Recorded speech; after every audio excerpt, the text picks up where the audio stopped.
Bienvenidos a La Cava. Así es, estamos en esta cita semanal.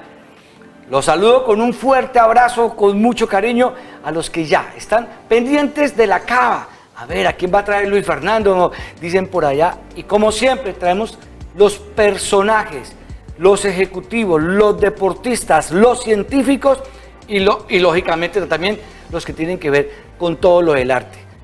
Hoy, para mí, uno de los ejecutivos más altos que hemos tenido en la política para el servicio de la comunidad. Una persona que se ha entregado totalmente, y no solo en Ibagué, en el Tolima y en Colombia, y a nivel internacional también es una figura reconocida. Yo empiezo brindando una vez, que me da alegría tenerlo aquí en este programa. Alfredo Bocanegra Barón, bienvenido a La Cava. Bueno, muy complacido, Luis Fernando, de poder compartir este brindis después de estas situaciones tan azarosas que nos hemos visto todos comprometidos como parte de la humanidad. Como parte de la humanidad, salud para todos ustedes. Los que ya ven en la casa, La Cava. Está como bueno de vino. Dice que ya lo ven y saludan. Yo digo, bueno, pues yo soy el anfitrión, ¿no? Pero que lo diga aquí nuestro invitado. Sí, de muy buena calidad. Sí. Que es una muy buena escogencia. Sí. Bien maderosito, ¿no? Los que conocen de esto. Bueno, si está tomando una cerveza, bienvenido, un aguardientico.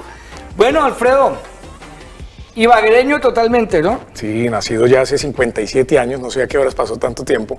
Hace 57 años, cuando uno nacía en la casa, generalmente. Sí. Sobre todo las personas de cierto estrato social, por razones de pobreza, teníamos la ventaja de que nuestras abuelas, en el caso mío, maternas, eran parteras, eran personas del campo, y sabían, digamos, manipular muy bien todo el proceso de recibir un bebé y de poder hacer la recuperación posterior de la madre. Y entonces nosotros nacimos todos en la casa, no conocimos una clínica sino ya adultos. Nacimos en la casa, en la carrera Cuarta Estadio 3122, Barrio Claret. En el Claret, vea, orgulloso de todo ese barrio, de toda esa vecindad, ¿cierto? Son recuerdos muy bonitos porque Ibagué era mucho más pequeña, lógicamente, tenía menos población. Uno tenía la creencia de que conocía a todo el mundo y que todo el mundo lo conocía. Sí. Sí, y además no importaba si usted tenía o no tenía recursos, vivía feliz. Y todos nos encontrábamos con todos. O sea, así es. Era como la montaña aquí en Ibagué, donde todo el mundo se saluda con todo el mundo. Completamente. Así era. Completamente. Bueno, don Alfredo Bocanegra. Los nuevos dirán, ¿quién es Alfredo Bocanegra? Entonces lo tenemos aquí. Fue de gerente del IVAL. Sí. Fue concejal. Sí, presidente del consejo. Presidente del consejo, además. Representante de la Cámara por el Tolima. Sí. Con gran trabajo, además. También fue, por favor, director del Aerocivil. Claro, el tercer tolimense es el director de la Aeronáutica Civil, antecedido de dos grandes tolimenses, uno de ellos ya fallecido, que fue el doctor Jesse Castaño González, quien hizo tal vez una de las cosas más importantes que se haya hecho en el Tolima, que fue la creación de una empresa de aviación propia, que fue Aires. Aires. Esa marca todavía existe, la compró Latam, ¿sí? Y sí, Latam se sigue llamando Aerolíneas de Integración Regional, Aires S.A. Latam América. Listo, vea, aquí lo tenemos sentado para los que no lo conozcan. Es que hay una pregunta que lo hace más adelante. ¿Por qué estaba escondido? O sea, no hablaba con nadie, pero ya hablaremos de eso. ¿La primaria en dónde fue? En la escuela Manuel Murillo Toro, que era la jornada de la tarde de la escuela La Pola. La carrera claro. Tercera, por la mañana eran las niñas, por la tarde eran los niños. Exactamente. ¿Y desde el Claret hasta La Pola? No, ya vivíamos en La Pola en ese momento, sí. Okay. Siempre en calidad de arrendatarios, ¿no? Sí. Ya el tema de propietario fue un tema muy posterior, después de muchos años. Y en esa época, pues uno cuando tiene que pagar arriendos, o sus padres pagan arriendo, entonces cuando se va mañana en un sitio, se tiene que trasladar para otro. Sí. Y por eso es tan valioso apreciar la gran expectativa que tienen los seres humanos de tener su vivienda propia. Pequeña o amplia, pocos o muchos metros, con calidad de servicios, pero tener su propia vivienda propia, eso me parece que es un derecho humano elemental. Hablemos de los padres, el papá, la mamá. Sí, mi papá había nacido en 1900. ¿Sí? Claro, imagínense, yo soy el último de 26 hijos. ¡Guau!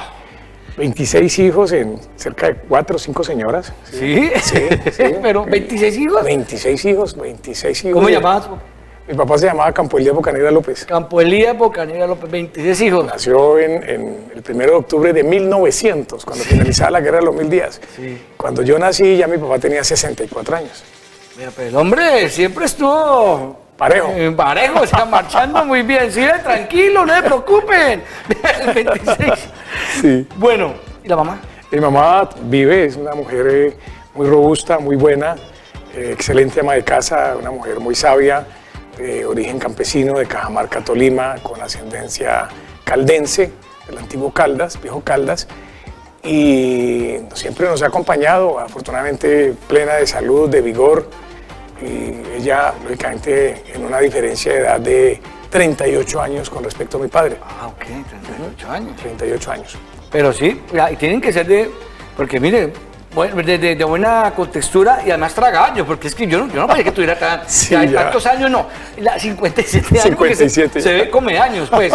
Sí, esa ha sido una ventaja y no nos teñimos el pelo. La gente lo verifica y le digo, no, mire, ya hay ya asoman unas canas por ahí, pero no, es genética, ¿no? Usted puede caer en el cuento de que es que los jóvenes mandamos, perdón.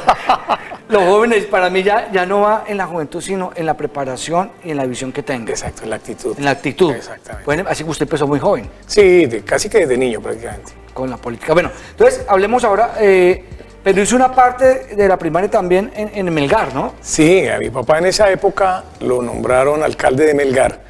Estuvo en el año 76. Eran nombrados en esa época por el presidente. Eran nombrados por el gobernador. Por el gobernador. El presidente nombraba al gobernador, en ese caso era Yesid Castaño González.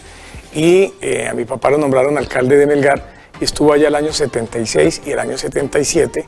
Y en el año 77 nosotros nos trasladamos a Melgar a acompañarlo e ingresó a un colegio que curiosamente es uno de los mejores colegios del Tolima y a nivel nacional en resultados del IFES y las pruebas saber y demás, que es el colegio Luis F. Pinto, que es el de la Fuerza Aérea de Melgar. Muy bueno, muy reputado y efectivamente allá tuve el inmenso honor de estudiar y de vivir. Y luego regresamos a Ibagué.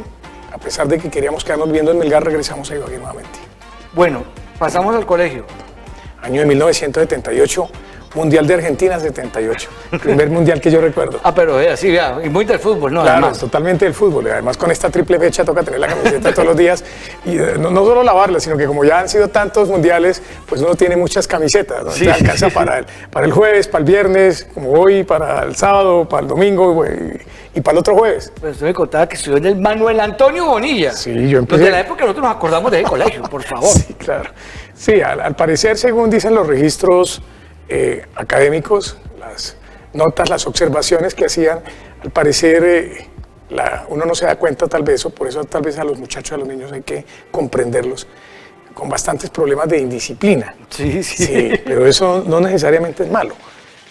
Yo me pongo a ver todas esas observaciones, etcétera, y mire, uno sale con algo en la vida, logra hacer algo en la vida, de manera que hay que tener mucha comprensión, mucha compasión cristiana, mucha empatía con los niños, con los hijos, porque sí, eso puede causar perturbaciones, pero de todas maneras, si eso es sano, si eso es energético, yo creo que puede ser bien conducido. Hay que ser muy inteligente, yo digo, hay que ser muy inteligente, y no desde ahora dicen, no, es que mi hijo maneja el celular, y yo no, es que si no lo maneja, que va atrás, Sí, que va atrás. Porque ahora todos lo manejan. Así es que sabe aprender el computador, sí, claro, pues que no es la época de nosotros.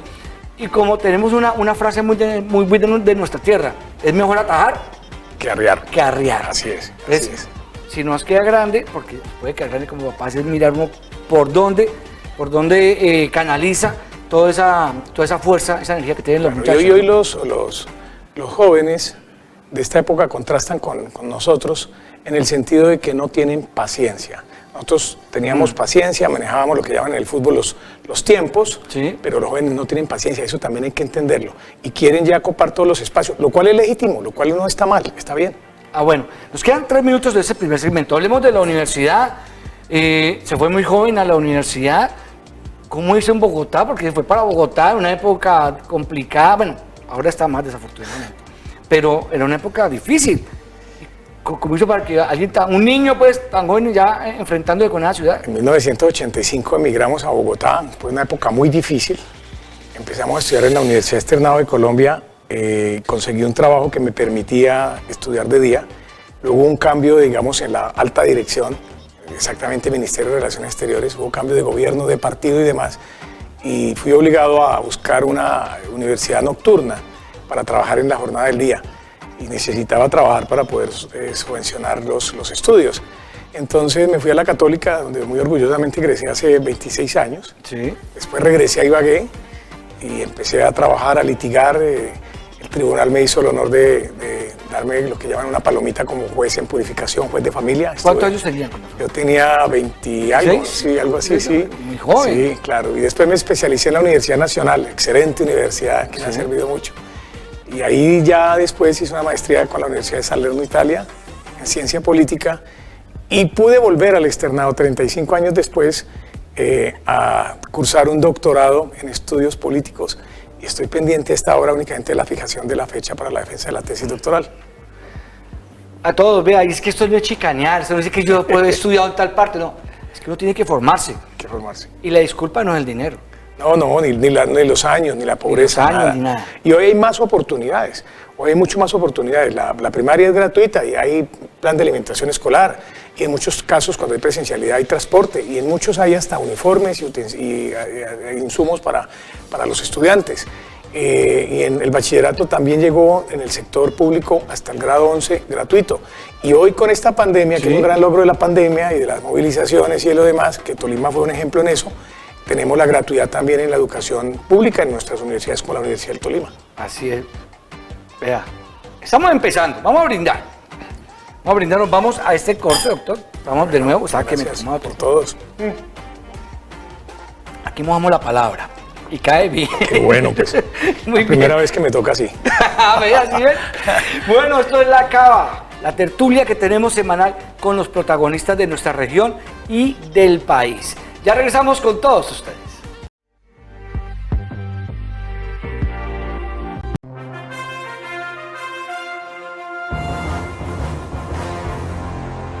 En el canal PC, pues, es el único canal de televisión que tenemos acá a nivel local en Ibagué. Yo era una persona muy pendiente a las 8 de la noche de las noticias. Es un canal muy importante para la región y especialmente para Ibagué.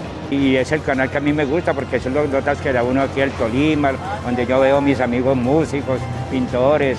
La realidad que sí hay noticias que de los barrios y de muchas partes que nadie se preocupaba por eso, y entonces siempre hacen como una ronda pues para publicarlo lo más importante, lo más resaltante en los barrios y en la ciudad.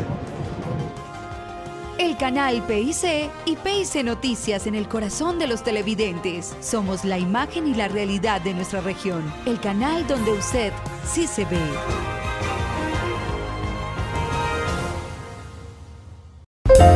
Cocinando con Nena. Una vez más llegando hasta sus hogares con una receta fácil, rápida, pero sobre todo económica. Nena Inés les cuenta y los televidentes se saborean.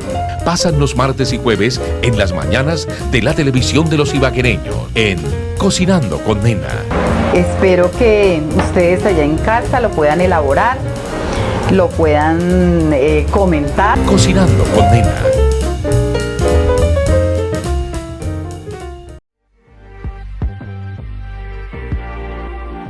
De nuevo en La Cava, en esta reunión de cada semana con los personajes que trabajan por todo el país. Y ojo, cuando tienen la oportunidad de estar en el país, esperamos que sus resultados se vean beneficiados aquí, donde fueron sus primeras votaciones, ¿sí o no? Así es. El doctor Alfredo Bocanegra Barón, salud.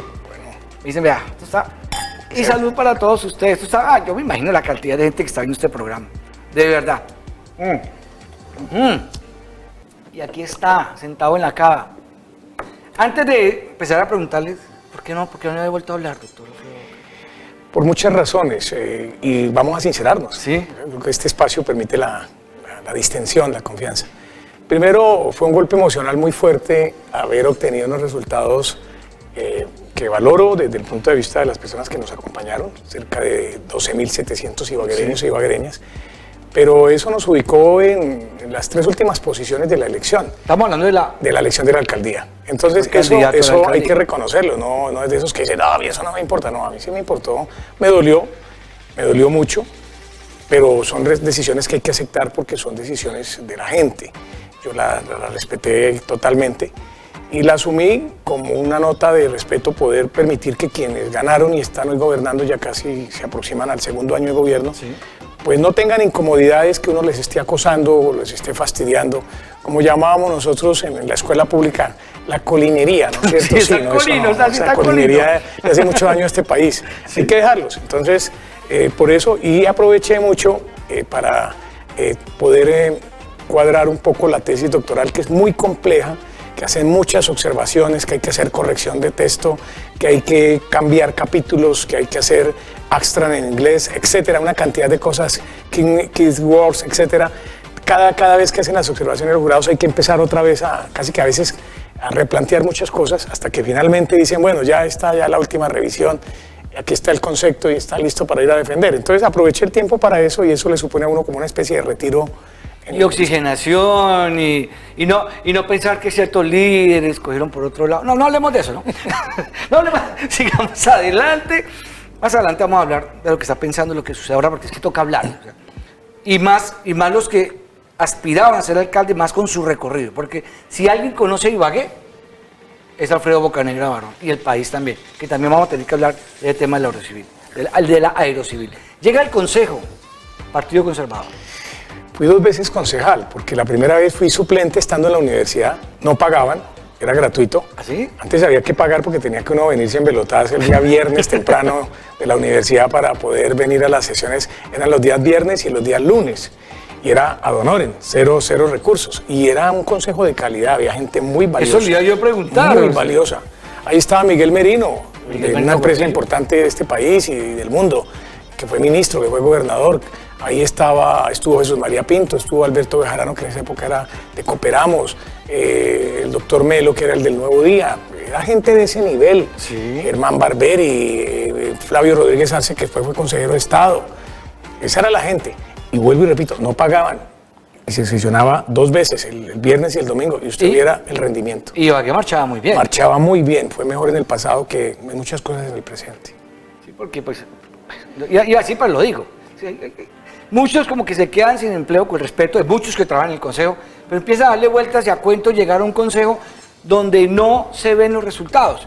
Y donde, más aún, no sé si está de acuerdo conmigo, donde lo que hacen es meterle el palo a la rueda a los que sí quieren proponer cosas, porque también los tenemos. Sí, gente buena. Bueno, entonces, fue suplente en eso, estando en el... Fui suplente y asistí, el alcalde era un alcalde fabuloso, muy recordado, Francisco Peñalosa. Pero si es que, por favor, la quinta. La quinta, Esa quinta la Guabinal.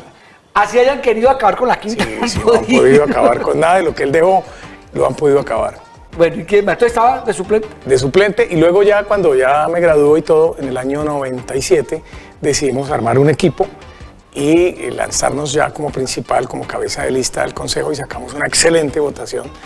Logramos llegar al consejo y allí lideramos la coalición mayoritaria que le integraba gente muy importante, como el presidente de la Cámara de Comercio, director ejecutivo de la Cámara de Comercio, Brian Bulla, estaba la doctora Ángela Duarte, que es magistrada del Consejo de la Judicatura, y una serie de personajes de la época, y trabajamos por la ciudad en un momento difícil donde la situación económica y financiera del municipio era comprometida, había que sanear las finanzas, nos tocó tomar decisiones a veces duras, pero hoy gracias a eso la ciudad empieza a ser una ciudad viable. Y es que además veníamos de la crisis del 92. Sí, ¿no? sí, muy fuerte, todo. Muy fuerte, todo pegado. Bueno, en esa época, yo no sé, me da tanta tristeza decirlo ahora, alguien me dirá, para Esteban, ¿qué le pasa? La gestión de planes para el desarrollo se hacía no sobre un sueño, un ideal, sino sobre una realidad, con números, diciendo, de verdad yo me comprometo a pavimentar tantos kilómetros de la vía, pero es que se podía hacer. Sí, el concepto de planeación es un concepto que no se debe alternar, es de las grandes aportaciones que ha habido en las sociedades modernas.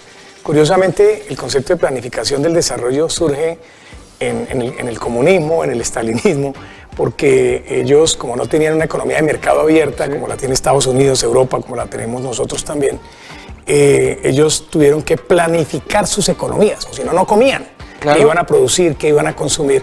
Y ese elemento después Occidente lo valora y termina trasplantándolo a su administración, y surge el concepto de la planeación urbana, de la planeación del desarrollo, de las metas, de los seguimientos, de las evaluaciones, de las revisiones, de los ajustes. Lo que es la gestión pública real. La gestión pública real, bien ordenada. Bien ordenada. O sea, lo que tiene que ser. Lo que tiene que ser, y lo que no se va a hacer, pues sencillamente pues no se puede hacer, como en la vida de uno. Uno dice, hoy voy a hacer esto y esto y esto, y dice, ya no alcancé a ir a la zapatería. Pues no alcancé a ir. Pues no hable, o sea, cuadren el tiempo. ¿No? Cuadrar el tiempo y respetarlo. Es como los que dicen, escucha, no alcancé a hacer tal cosa. Le digo a alguien, ¿no alcanzó a hacer qué? ¿Qué tenía que hacer hoy? Esto, pues que no tenía tiempo. Claro, o sea, ¿para qué se amarga? Es lo mismo, ¿cierto? Así es, exactamente Así es. lo mismo. Bueno, en el Consejo se logró un trabajo importante. ¿Con la alcaldía cómo trabajaban? Con independencia, pero con muchas dificultades. Era la doctora Carmen Inés Cruz, una mujer bien intencionada, una mujer incomprendida en el plano de lo político, pero una mujer íntegra, honesta. Que usted lo acaba de decir, bien intencionada. Bien intencionada. Y entonces, en lo que correspondía a sanear las finanzas y demás, creo que hizo un buen papel y nosotros la acompañamos en eso. Bueno, muy bien. ¿Cómo logra la Cámara? Eso fue muchos años después, porque después intentamos la asamblea y no salimos. Nosotros llevamos 6 procesos electorales, 3 ganados, 3 perdidos, vamos en tablas. Sí. Y después estuve en la Secretaría de Gobierno Departamental, sí. Claro. Luego... el IVAL. En el IVAL, fue una época también importante. Todo eso va dando nombre y reconocimiento. Y finalmente, en el año 2009, estando en la Aeronáutica Civil como asesor de la dirección, yo trabajé en 2 épocas en la Aeronáutica, se ofrece el espacio para integrar una de las curules por el Partido Conservador del Tolima ante unos temas jurídicos que habían comprometido de manera injusta, además, también a algunos tolimenses, y que hacían que se requirieran unos liderazgos. Era un momento como de crisis. Y cuando yo llegaba a algún lado me decían, le va a tocar a usted. Le decía, no, yo no tengo plata ni tengo nada. Fue una elección con muy bajita votación, con muy pocos recursos, casi que milagrosa, que uno salía sorprendido de que pudiera salir, casi que estaba preparado para no salir, como el que se gana un campeonato y dice, no, yo no era el favorito. Y salimos, estuvimos en el periodo 2010-2014, muy interesante. Tuve la oportunidad de ser ponente de la ley de víctimas y de la ley de tierras. Eso me honra fuertemente y he continuado en esa línea de defender el diálogo social, la política de paz, la protección de las víctimas, la reparación y sobre todo la no repetición, que debe ser un compromiso de todos los colombianos que hemos vivido agobiados más de 200 años en medio de tantas violencias. ¿Y qué más que plantearlo alguien del Tolima donde, claro, donde nació la FARC? Donde nació la FARC. Exactamente. Nació la FARC. Yo estuve en Planada hace 15 días y uno va recorriendo todos esos caminos y dice uno... Nosotros estamos en la historia del país, en la centralidad de la historia de Colombia, claro que sí. Pero pues llega usted a poner un grano de arena, no, un gran muro para poder restablecer muchos dolores que se originó eso. Así es. Venga, vendemos por esa cámara y bueno, vendemos porque no hay una asamblea, te fue para la cámara, no todavía.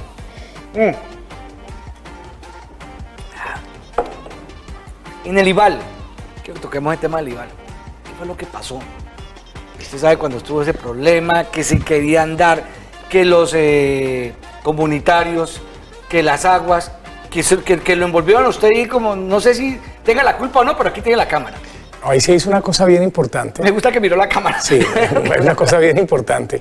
Primero organizamos la empresa como empresa. Como empresa. Como empresa tuvimos la primera vez, no sé si la única vez, que el IVAL apareció entre las 1000 empresas más grandes de Colombia. Eso se registró bajo la gestión, no solo mía, sino de un equipo que me acompañó.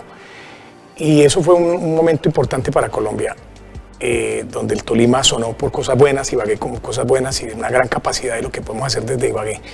Posteriormente, igualmente creamos los PAS, los puntos de atención, pago y servicios, para que estuvieran en las comunas y la gente no tuviera que pagar transporte o no la humillaran en los bancos para recibirle los recaudos del pago del agua.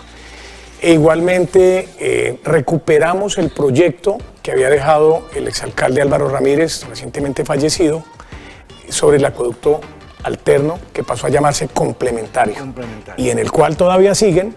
No hablo de eso porque eso ya no es responsabilidad mía, pero nosotros rescatamos ese proyecto que ya lo habían archivado, lo volvimos a sacar para actualizarlo y para viabilizarlo, y se convirtió en un objetivo de ciudad. Ojalá que sea un objetivo que concluya. Y el doctor Wilson Leal Echeverry, con una acción popular, nos ayudó a identificar las falencias de los acueductos comunitarios. ¿Qué era lo que? Muy importante.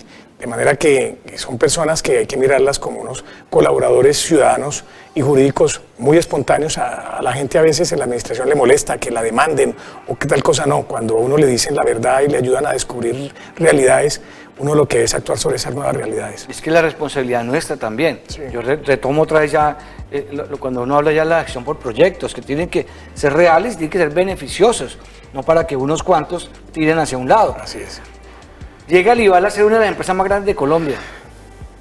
Y a mí se me hace, además que hablemos de plata blanca, es un fortín político porque esto se mueve también ayudándole a la gente. Y dice, no, pero es que los puestos se los distribuyen, pero sí, ¿cómo más? Porque es que esto toca generar empleo. Ojalá tuviéramos Electrolima, o sea, recuperamos la energía, recuperáramos los teléfonos. El IVA toca cuidarlo, ¿cierto? Hay que cuidarlo, es el último gran activo que nos queda a los ibaguereños. Lo acaba de decir, el último gran activo. Y hay 3, 4 tiburones detrás de eso. Todo el tiempo. ¿Y yo por qué llego a la gerencia del IVAL? Porque como concejal de Ibagué me opuse al proceso de concesión con una empresa española, porque creía que nosotros podíamos recuperarla. Y años después, cuando actuó como jefe de debate de la campaña de Rubén Darío Rodríguez, que también terminamos sorprendidos con la victoria, porque los favoritos eran otros, era en ese momento el candidato Barreto, el candidato Luis H. Rodríguez, etcétera. Nosotros, Olga Beatriz González, nosotros éramos como de cuarto en las encuestas, terminamos ganando. Entonces le pedí al alcalde que me dejara asumir la gerencia. Él me dijo, hombre, usted es abogado, eso es para un ingeniero. Le dije, no, ahí hay muy buenos ingenieros. Eso es para un administrador. Exactamente. Vamos a recomponer las finanzas de la empresa, a organizar la empresa, a liberarla de cualquier posibilidad de intervención de la superintendencia, a recuperarla con el mercado financiero. La hicimos valorar de una calificadora de riesgos y obtuvimos una calificación de 2B+, que creo que hoy ni Colombia la tiene como país. Fue muy importante. Lástima que no se hubiera continuado con esa senda, porque lo que nosotros quisimos en ese momento es que el IVAL llegara a ser lo que es EPM para Medellín, guardadas las proporciones, y que fuera el prestador de servicios que apoye al acueducto de Coello, al acueducto de Piedras, de Cajamarca, le venda servicios porque da lo mismo y es mucho más rentable. Si usted va a facturar, va a ser 500 facturas, va a ser 3 millones de facturas. Si usted va a leer para 125.000 inmuebles, pues leer para 1 millón de inmuebles, ¿no es cierto? Los químicos, los laboratorios, todo es el mismo proceso. Y con esta capacidad, este conocimiento que tiene el IVAL, podría ser el hermano mayor que ayudara, y además se generan unos recursos para no solo vivir de las tarifas de los ibaguereños y de los subsidios, para ser una empresa importante. Se genera empleo. Y se genera mucho empleo. Mucho empleo, no es que no empleo, mucho empleo. Hoy estable, hoy empleo estable, en esa época era por contratos, pero hoy empleo estable, sí. Bueno, eso muy bien. Yo creo que, estoy seguro de que podamos nosotros liderar el cuidar el IVAL. No sí. Podemos arriesgar porque es que es muy fácil en algún momento, alguna empresa, hablemos en ETV en Bogotá, usted que conoce de Bogotá, que decían que nombraban gerentes para quebrarla. Sí, horrible. Eso, hay que tener muy buen criterio técnico para eso. Lógicamente los políticos toman decisiones, deben tomar decisiones, pero las ejecuciones tienen que ser técnicas, debe haber criterio técnico, debe haber ejecución técnica. Y en esas entidades, Fernando y amigos de Ibagué y del Tolima, hay mucha experiencia y mucha pericia técnica acumulada durante muchos años. Sí. Lo mismo en la aeronáutica. Entonces usted no necesita ser piloto porque hay gente que sabe mucho de aviación, que sabe mucho de electrónica, que sabe mucho de electromecánica, que sabe mucho de reglamentos aeronáuticos, que conoce el relacionamiento internacional aéreo, que conoce mucho de tarifas, que conoce mucho de transporte de carga. Entonces usted lo que tiene que hacer es, como un profesor de fútbol, un buen director de fútbol, saber en qué posición cada uno le sirve, y los resultados pueden ser fabulosos. El aerocivil. Gran trabajo, ¿no? Finalmente logramos llegar a la dirección. Eso era una cosa como cantada, ¿no? Desde que estuve yo allá en el 2009 y después renuncié para ir al Congreso. Entonces todos los compañeros me decían, ¿usted va a ser director de la Aeronáutica Civil alguna vez? Y yo nunca me podía aparecer por allá, porque cada vez que iba, todo el mundo pensaba que me iban a nombrar, o que me habían nombrado. Ya había hecho el cajón, mejor dicho, llegaba a sacar al otro. Hasta que finalmente yo era vicepresidente jurídico de la Agencia Nacional de Infraestructura de la ANE, una gran experiencia. Y allí tuvimos que resolver un problema en el aeropuerto El Caraño de Quibdó. Para Quibdó y el Chocó es muy importante la movilización aérea, definitiva, esencial. No hay otro método que sea más idóneo, porque los otros pueden durar meses, semanas, y tiene mucho riesgo. Entonces el método aéreo o el modo aéreo es absolutamente esencial. Y yo logré hacer una concertación con cerca de 77 familias que tienen los derechos de titulación y habitaban la cabecera de la pista. hicimos una cosa completamente conciliable, Pero muy complicado, dialogante, complicada, muy complicado. pero logramos hacerlo. Y entonces, en esos días renunció el director de la aeronáutica, entonces me nombraron. 1, 2, 3, entra. Y me mandaron para allá. Estando muy bien en la ANI, porque en la ANI había bastante tranquilidad. Un gran trabajo a nivel nacional, ¿no? Como ejecutivo a nivel nacional, que es lo que se necesitamos aquí en el Tolima y en Ibagué. Han llegado personas preparadas y le hemos tenido, me han acompañado aquí en la cava. Pero pues por eso está aquí, doctor Bocanegra, porque usted sabe direccionar bien todo esto. Vamos a ir a un corte, salud de nuevo, movemos la palabra y cuando regresemos vamos a hablar vamos a cerrar Aerocivil y vamos a hablar de la realidad política, gubernamental y de servicio a la comunidad de la alcaldía de Ibagué y de todo el Tolima. ¿Bueno? Salud para todos ustedes.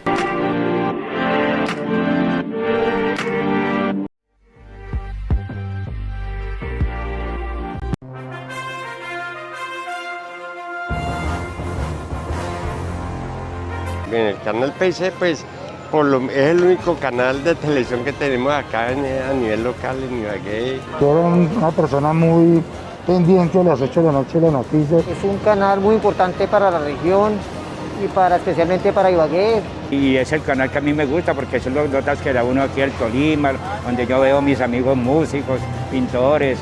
La realidad que sí hay noticias que de los barrios y de muchas partes que nadie se preocupaba por eso, y entonces siempre hacen como una ronda pues para publicarlo lo más importante, lo más resaltante en los barrios y en la ciudad.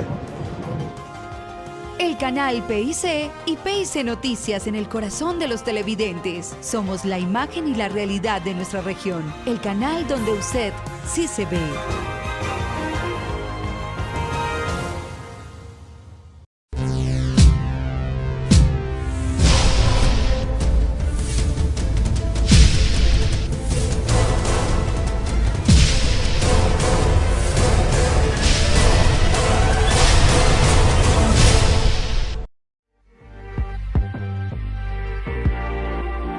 Continuamos en la cava.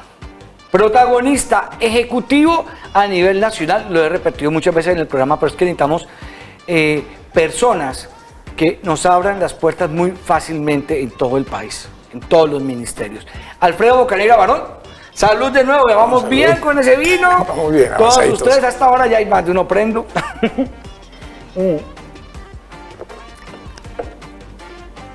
Antes de seguir hablando del tema del Aerocivil, y vamos a tocar unos temas ya locales, usted ya saludó a la gente que lo acompañó en la campaña.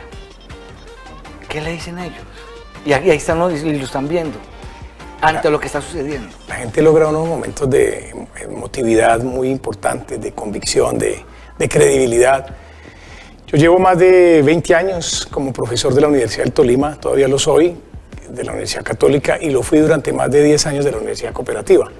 Entonces ese es un universo grande de hoy profesionales, muchos exitosos, muy exitosos en la rama judicial, en muchos ámbitos. Y esa fue como la base del acompañamiento y la generación de la credibilidad con los familiares, con los amigos. Entonces ellos tenían más ganas que yo, o sea, tenían más entusiasmo que el que uno muchas veces tiene.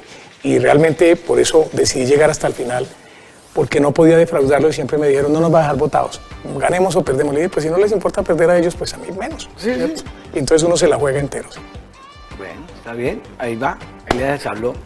¿Qué fue lo que pasó en el Aerocivil? Yo le conté ahorita que coincidimos, yo estaba con Caracol en la visita del Papa, que ha sido la producción más grande que haya hecho Colombia en el mundo, reconocido en el mundo, lo hago de televisión. Usted estaba en el Aerocivil, claro. Y en media visita del Papa, ¿qué fue lo que pasó? En la visita del Papa, bueno, primero yo estaba ratificado hasta el 7 de agosto del 2018, okay. Y vamos a hablar del año 2017. Sí, sí, exactamente. Ya el presidente me había anunciado que estaba ratificado hasta el fin del gobierno. Incluso se llegó a rumorar la posibilidad de que podía ser designado ministro de Transporte, o sea, jefe del sector. Desde mucho tiempo atrás, cuando se conoció la visita del Papa, que no se podía divulgar, nos pidieron un oficial o una persona de la entidad que empezara a asistir a las reuniones de coordinación. Un oficial de la aviación. De aviación. Yo designé al coronel, que actualmente es el subdirector, el coronel Arnaud, y él me iba contando situaciones. Cuando ya la visita llegó, ya era inminente, Avianca ofreció prestar el avión para transportar al Papa. Usted se imagina que en cada llegada del Papa a cualquier parte, las cámaras, quieran o no, enfocan la aerolínea. Claro, Porque totalmente. el Vaticano no tiene avión, pero el Papa sí es un jefe de Estado. Entonces la publicidad es grandísima.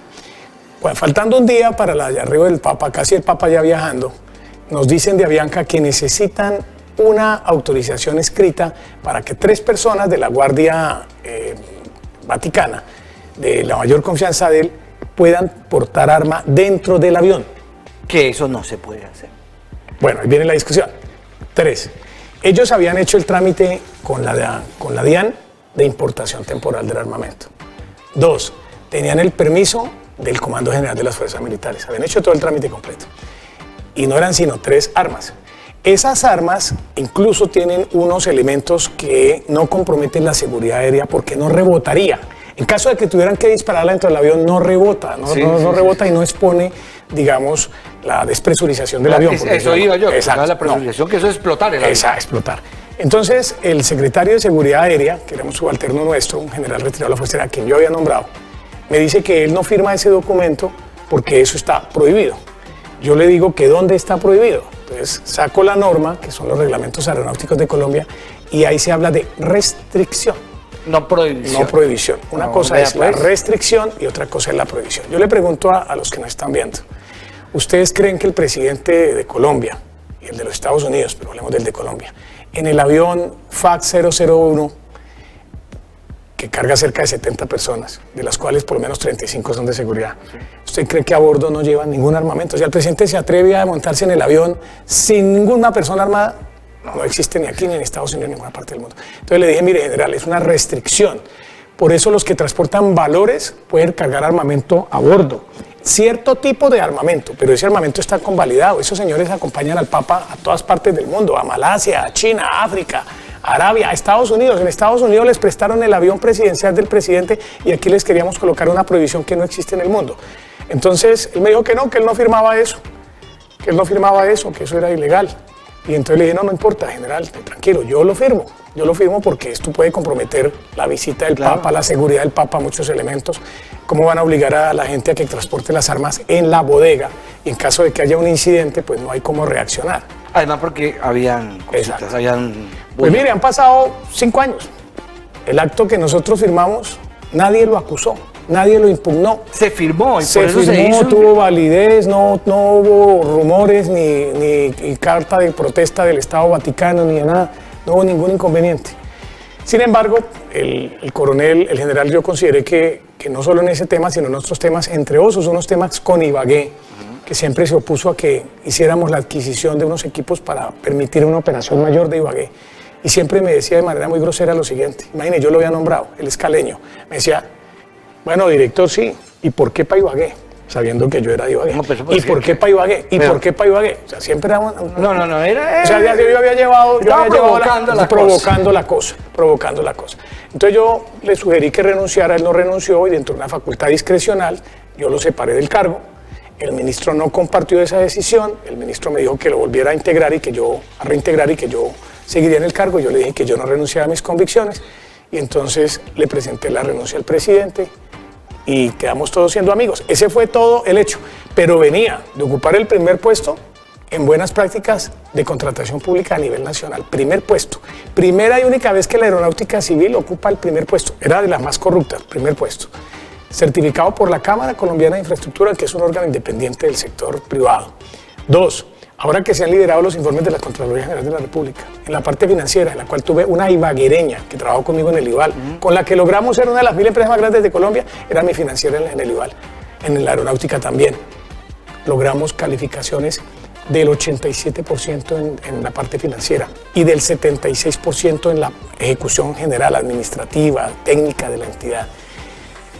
De manera que lo demás son consejas. Que ayudé a muchos tolimenses, claro que ayudé a muchos tolimenses y ojalá hubiera podido ayudar a muchos más, pero todos, como lo demostró la Procuraduría, todos cumplían con los requisitos y todos trabajaron. Es que ahí voy yo, es que uno trabaja con los amigos y son buenos, y más cuando se es exigente, cuando se logran niveles de top para sacar las empresas del Estado adelante. Entonces empezaron a elevar una serie de consejas y de cosas que tuvieron repercusión en la W, y curiosamente la W, que fue la que más me hizo la guerra, hoy en día Yo soy el consultor de la W para todos los temas de aeronáutica civil en Colombia. Ustedes lo pueden ver en YouTube. Entonces, mi nuevo mejor amigo es Julio Sánchez, mi nuevo mejor amigo es Juan Pablo Calvás, y yo los acompaño cada vez que me solicitan algún concepto sobre un proyecto de ley, sobre los cielos abiertos, sobre atención al usuario. Lo hago con mucha complacencia, porque creo que al final ellos actuaron siempre de buena fe. Sí. De pronto, los medios de comunicación a veces se abren y las personas pueden decir cosas, pero hoy tengo el reconocimiento, por ejemplo, de los sindicatos. Me escriben mucho de los sindicatos. Hasta han dicho que les gustaría que volviera a ser el director. Gente, no estoy interesado. Como hay mucha gente que dice, me gustaría que usted volviera a la gerencia del IVAL, ¿cierto? Y esos son detalles de cariño, y yo los recibo con mucha complacencia espiritual. Vea, pues, este programa lo está viendo ya. Quiero saludar a Ricardo Galán. El programa anterior lo felicitó y lo compartió entre toda esa gran cámara de ilustres periodistas y pensadores del país. Este programa también lo va a ver, estoy seguro, porque estamos con la prueba acá. Bueno, ya hablamos de Aerocivil. Con permiso de los señores a nivel nacional, vamos a hablar de la parte local. La gobernación, la alcaldía, y una última pregunta. ¿Y qué problema tenemos serio nosotros? Nosotros tenemos alcalde, así saque 1000 votos, ¿cierto? Usted lo dijo. Representante de la Cámara, así saque que uno sale. ¿Qué pasa con el Senado? Tenemos uno. ¿Es que no nos comen cuenta o qué? ¿O es que no quieren los políticos de acá? No, tuvimos una crisis enorme. Fuimos protagonistas hasta el año 50. Después fuimos protagonistas hasta el año 80, cuando estaba el senador Guillermo Angulo Gómez, el senador Santofimio, el senador Jaramillo. Bueno, eso era una cantidad de representación destacada a nivel nacional, con altas y bajas, pero destacada. Y de un momento a otro, el Tolima, esos liderazgos, esas personas se envejecieron, otras se retiraron de la política, etcétera, otras las retiraron. Y empezó como una crisis de liderazgo, de falta de sentido de pertenencia por el Tolima. Vino la circunscripción nacional y entonces empezó la feria del billete. Entonces, la feria del billete, entonces empiezan a venir los senadores de otro lado. Y hoy estamos con un solo senador, aunque hay una senadora que es del MIRA, pero ella la elige en un factor completamente distinto que el regional, muy distinto, que es un tema religioso, que es absolutamente respetable, pero es distinto. Y tenemos un solo senador y hoy, ojalá en la próxima tengamos dos o tres, pero posiblemente llegamos a tener tan solo uno. No puede ser. Sí. Y hay departamentos más pequeños que nosotros, como el Huila, por ejemplo. Ahora, pues que Huila... Y tiene 5, tiene 6. Sí, pero de esos 5 son dos del Tolima. Sí, hablemos de la ciudad Plata Blanca, como unos del eje cafetero, más de Risaralda, y como otros de la costa. Otro Bogotá. Que son los que vienen aquí a pescar. No, es que ya no vienen a pescar, ellos vienen a recoger ya con la atarraya. Sí, ya con la atarraya, sí. ¿Qué nos pasa entonces? ¿Que no tenemos la credibilidad entre nuestros mismos paisanos? No, cuando hablaba de los jóvenes y de la falta de paciencia de los jóvenes, yo creo que hoy tenemos una clase de política que está en un proceso de formación muy rápido, muy fuerte. Yo soy muy optimista de lo que va a pasar en el futuro próximo. Creo que van a desaparecer esos grandes cacicazgos, lo mismo que pasó en esa ruptura que le menciono de esa hora, que nos tocó a nosotros. Ahora va a venir un relevo que puede empezar a darse a partir del año 2023. Puede que no el año entrante, pero sí a partir del año 2023. Que es muy cerca. Muy cerca. Y ahí tendrán que estar listos todos estos muchachos y todas estas muchachas, sus hijos, ustedes mismos que nos están viendo, los que están haciendo posgrado, los que están estudiando, los que quieren hacer, asumir responsabilidades públicas, hacerlo bien y entender dos cosas. Lo que nos tiene como nos tiene es la corrupción y la violencia. La violencia se vale de la corrupción y la corrupción se vale de la violencia. Si logramos y ustedes logran superar esas dos cosas que nos acosaron a nosotros, la violencia y la corrupción, que no son dignas de heredar, sino de sobrepasar, vamos a tener un Estado mejor. Movemos la palabra porque es que yo mismo desvié la pregunta para hablar del Senado. Alcaldía. Y no es que esté Colino, ¿no? No. Vamos a escuchar. No, muy difícil para el que hubiera ganado ahora, muy difícil. Fue más de un año perdido, efectivamente. Sin embargo, el alcalde está tratando de hacer una recomposición del gabinete. Ahí tengo varios alumnos que aprecio y algunos me consultan y yo les doy consejos. ¿Pero por qué la mala percepción de la gente?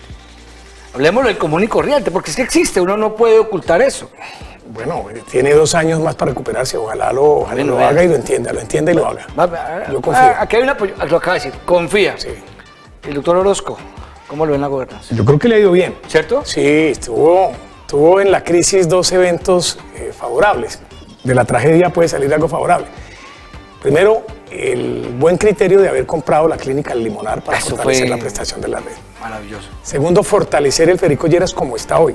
La mayoría de gente, yo tengo gente que tenía medicina prepagada, que son clínicas privadas, y finalmente por el COVID la salvaron fue en el Federico Lleras. Y así Nuestra fue. red pública es muy buena. Y el tema de la gratuidad en la educación en la Universidad del Tolima, desde las inscripciones mismas con el doctor Omar Mejía. O sea, un buen rector de la Universidad del Tolima como Omar Mejía, un gobernador que tuvo buen criterio, una asamblea que lo acompañó y un secretario de salud como Jorge Bolívar que también lo está haciendo bien. Lo está haciendo muy bien. Muy bien en la Secretaría de Salud. Yo creo que así no haga nada más, el gobernador ya salvó su gestión. Bueno, aquí estoy esperando al gobernador, ya que actuó Jorge Bolívar y me está diciendo, ¿qué hoy mi vino? Yo, aquí está, doctor, aquí está el puesto, ya que quiere venir acá. Otra, pero los municipios, ¿cómo van? Que Chaparral, que lo ve uno como caído, o sea, todo lo que va hacia el sur, más lo que yo recorrí, me quedé sorprendido. Fue ver aplanadas, como se ve uno que va en una continua, Sí, va mejorando. Va mejorando mucho. Va mejorando, ¿no? Mucho, y ya no es tan distante llegar es lejos, pero ya no es tan lejos como era antes. Sí, lejos. No gastaba lo mismo que gastaba volando a Europa, 12 horas o 16 horas. Sí. Ahora ya puede gastar la mitad, eso es un avance. Y antes de planadas, ¿qué pasa? Sí, hay falta hacer Madiataco, en el tema de Ortega, intervenir mucho el sur siempre necesita mucha atención. Ojalá que este gobierno avance y el próximo continúe, pero hay que hacer mucho en el sur del Tolima, en el tema de la economía cafetera se ha hecho, pero faltan cosas por hacer. Bueno, ya viéndole su nivel, ya a nivel nacional, la llegada del Tolima a la RAP, ¿cómo la ve? Esas son instancias importantes de planificación donde hay que estar. Uno no sabe al final si le va a ir bien o le va a ir mal, pero hay que estar, porque es peor no estar.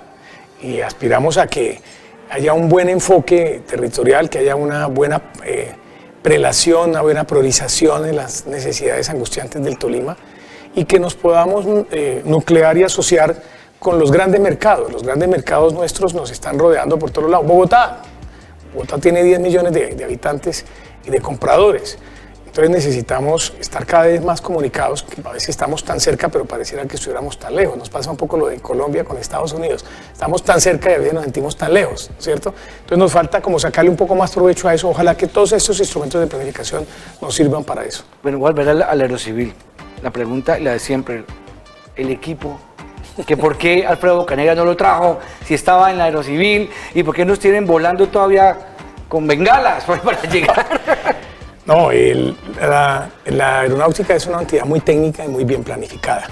O incluso tiene un gran director que fue jefe de planeación, yo trabajé con él en el 2009, un gran señor.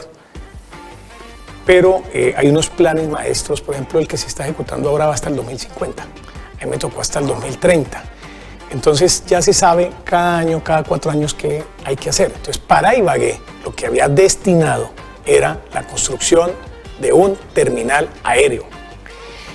Mandando a hacer unos estudios nos dimos cuenta que había un equipo que es el TLS, Transborder Landing System, para poder hacer aterrizajes exactos y poder aumentar la operación de Ibagué.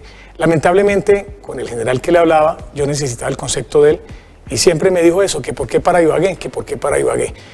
De manera que no pudimos hacer sino lo que nos correspondía hacer. Terminamos esa obra sin ningún inconveniente. Lo lamentable es que en estos 3 años no se ha hecho más. Aspiramos a que ojalá ese equipo lo adquiera esta dirección del doctor Orlando Yair, director de la aeronáutica, y que incluyan a Ibagué en la realización de unos estudios que los puede financiar la aeronáutica para hacer el giro de pista, que esta es la pista actual, es hacer una nueva pista de 2.500, esta tiene 1.800, hacer una de 2.500 hacia el Salado. Ya dejamos las restricciones, no hay construcciones mayor de 35 metros de altura para que puedan entrar aviones internacionales. De manera que esa es una actividad que se hace progresivamente. Yo siempre digo, la aeronáutica civil, el presupuesto no era solo para Ibagué, era la aeronáutica civil de Colombia. Hicimos lo que nos correspondió hacer, nos lo convalidó la Contraloría, la Procuraduría, no tenemos dificultad, no tenemos líos, pero no podíamos hacer cosas que no estuvieran planificadas. Pero hoy hay claridad sobre lo que necesita la ciudad y Ibagué tiene un gran futuro aeronáutico, hay que seguir insistiendo en eso. Sí, yo no podía dejar aquí al doctor sin que les explicara a ustedes qué era lo que había sucedido. ¿Qué nos falta a nivel ejecutivo y usted qué le pediría a los que están en los altos cargos a nivel nacional por nuestra región? Yo creo que lo más importante es no dejarnos a veces engañar de una cantidad de cosas globales que no son aterrizadas. Exacto. Entonces, tiramos muchos globos. Muchos globos, entonces a veces no. Y mucha gente con ideas. Mucha gente con ideas, muchos recursos prometidos, pero finalmente no se ve. Nosotros necesitamos desarrollo en vías hacia el sur y el norte del departamento del Tolima, también hacia el oriente. Necesitamos crecer más en el tema de las vías terciarias, porque eso aumenta la productividad rural, baja el costo de la vida, mejora la calidad de vida de los tolimenses, que son productores en todos los climas que nosotros poseemos en el departamento. Entonces hay que darle prelación a eso. Hay que seguir invirtiendo en la educación de los ibaguereños, en la educación de los tolimenses. En la investigación es un tema que a uno le toca por cuenta de uno financiarlo, pero yo sé que en la Universidad del Tolima, en la Universidad de Ibagué, en la Universidad Cooperativa, hay gente que tiene talento para la investigación, hay que apoyar esa investigación. En ciencias sociales y en ciencias exactas, no importa, y en ciencias naturales y en ciencias clínicas, eso hay que hacerlo. Yo creo que es importante para generar un mejor futuro para el Tolima. Y los que están en cargos, como les decía al principio, de ministerios, ¿cómo hacer esa empatía con el gobierno departamental y la capital Ibagué? Tener muy buenos proyectos.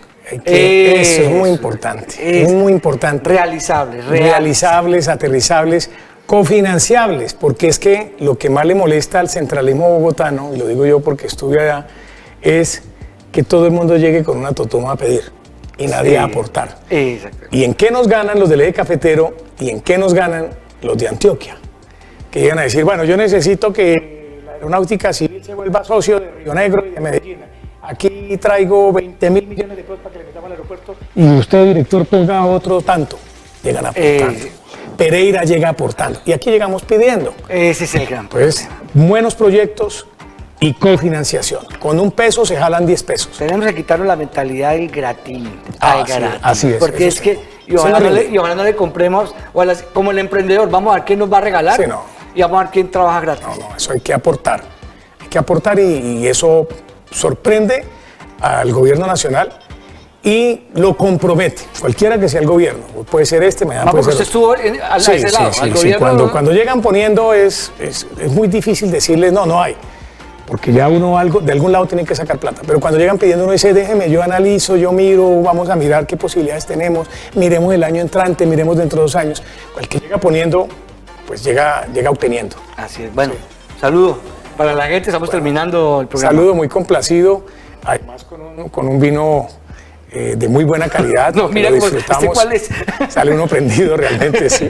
Y ojalá que no solo hayamos logrado en este espacio salir prendidos, sino comprendidos. Sí. Es lo más importante hoy en día, ser comprendidos en los temas, en los desarrollos y en las expectativas, porque todavía, mientras tengamos vigor, hay que seguir trabajando por este departamento en cualquier escenario nacional o local. Y la verdad, doctor Alfredo Bocanegra, como usted, necesitamos ejecutivos a nivel nacional.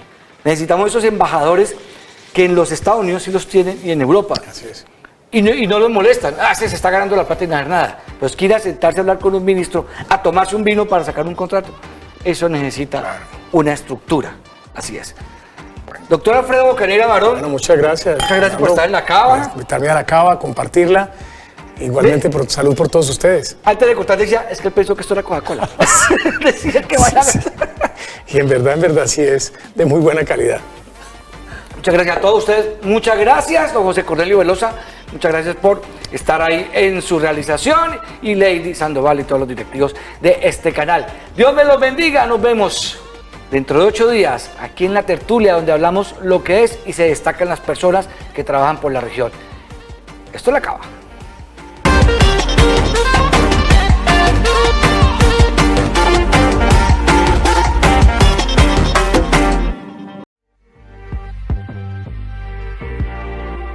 Nos veremos en la próxima Cava.